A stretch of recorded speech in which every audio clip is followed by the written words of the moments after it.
La foresta amazzonica è un ecosistema fondamentale per il pianeta. Innanzitutto è il luogo più ricco dal punto di vista della biodiversità e inoltre ha una ricchezza di risorse naturali imparagonabile. Esiste poi un altro fattore importante, che la foresta gioca nei meccanismi di regolazione del clima a livello globale e quindi va preservata e conservata ad ogni costo.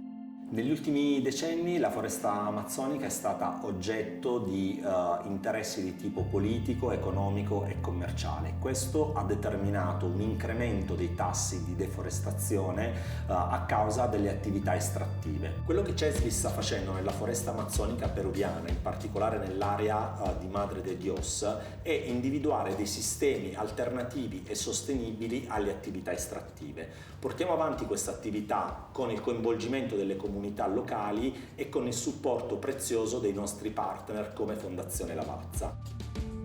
Il successo di questo progetto è stato determinato dall'apporto delle comunità locali. Loro sono i nostri alleati, noi li chiamiamo i guardiani della foresta. Il tempo a nostra disposizione per salvare la foresta amazzonica è davvero poco, ma con l'impegno di tutti possiamo cambiare lo stato dell'arte delle cose, possiamo cambiare i nostri stili di consumo, possiamo cambiare i nostri stili di produzione e tutti quanti insieme possiamo trasformarci in guardiani della foresta.